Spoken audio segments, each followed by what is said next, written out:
3 ways to get more elderberries.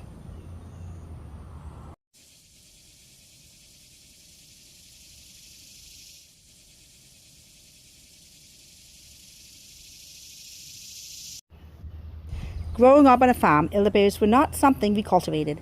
It was nature's bonus, and every year we'd pick elderberries from wherever they grew, which was usually in windbreaks near wet areas and surrounding natural waterways and ponds.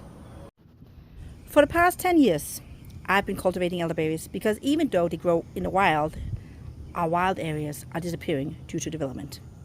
I've tried growing elderberries everywhere around our home and in the 1-acre food forest.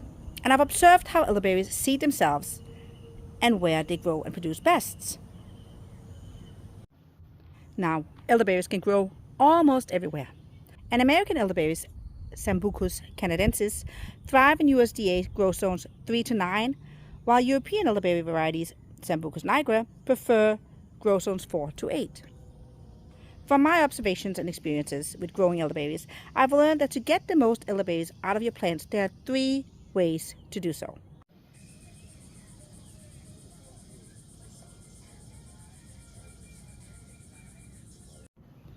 Before I list the 3 ways to get more elderberries, please take a moment to hit that like button.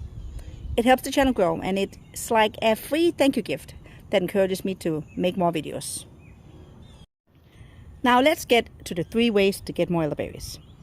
Number 1, make sure your elderberry plants get enough water. I always say, plant your elderberry plants at the lowest or wettest spot on your property. That spot where water drains or sometimes puddles. Maybe you have a hard time planting anything there because it gets too wet sometimes. Or if you have a natural wet area or a natural waterway, that's another great spot to put your elderberries.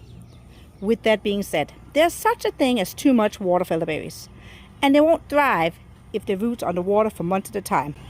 Believe me, I know all about that from experience. If your elderberries grow near a waterway, such as a creek or a river or a pond even, please consider the health of that water body or that waterway.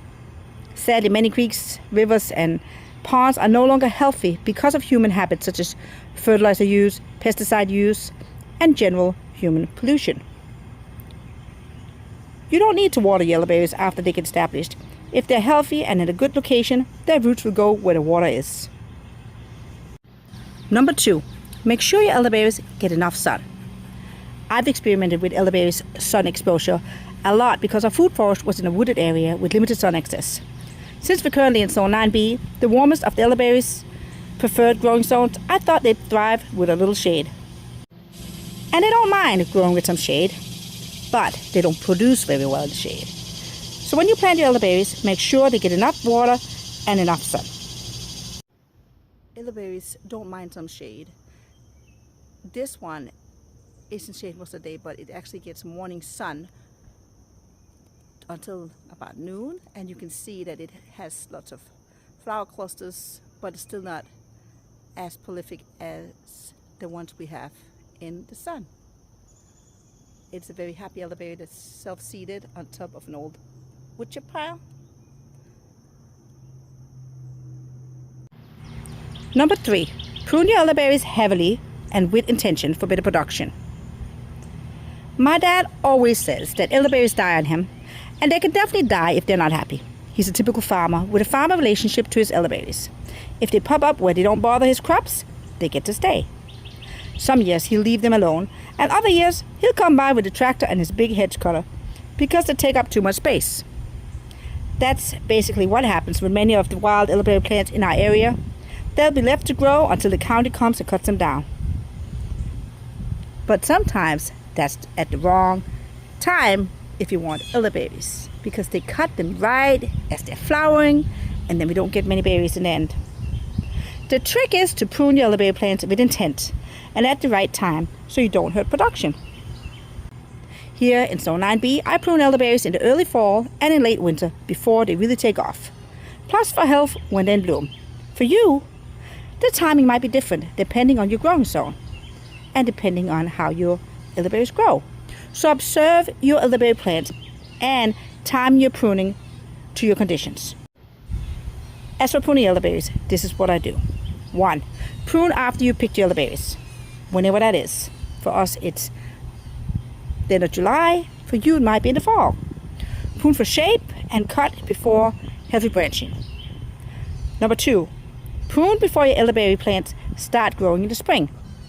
Prune for shape and cut before healthy branching. 3, prune for health when your elderberry plants are in full bloom. This is when you can see dead branches with no growth on them. Cut these off as low as you need to. It'll make your elderberry plants healthier, and it means that they can focus their energy on producing more and bigger berries. These are the elderberry plants by our home. They were planted about 8 to 9 years ago, and they were probably about a year or two old when I planted them. We also have some cell-seeded elderberries around the property, and the ones that produce the most are the ones that are in the sun. I prune our elderberry plants several times a year because they're bordering our neighbor's property, but also so that we can get increased production and so that I can shape them to grow over our cars, because these are right in between the two properties and it's right over where our cars are parked. They're planted in full sun and they're planted where the water settles. It's hard to see because we believe in covering ground and not having any bare soil, but this is where our elderberry plants are rooted, below the tidra proboscis and the shell gingers, right behind the roses. And this is kind of the low spot where the water runs down whenever we get a lot of water, because we get a lot of water at one time, and then many times of the year we don't get any water at all.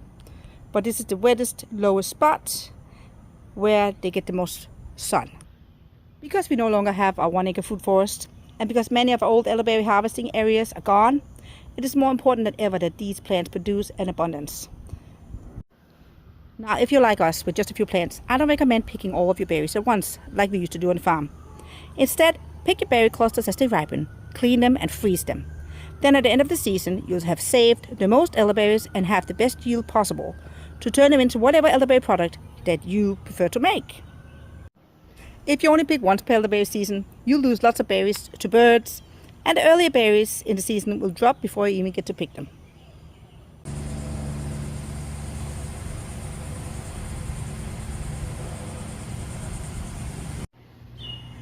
Now, if you have the growing space, don't forget to save the healthy elderberry branches that you've cut off. Check out our elderberry propagation video to see how easy it is to turn one elderberry plant into many. What do you use your elderberries for? Let us know in the comments. And if you have any questions, please leave a comment and I'll do my best to answer. I hope you've enjoyed this video and that it was helpful. Thank you for watching, and thank you for making the world a little greener.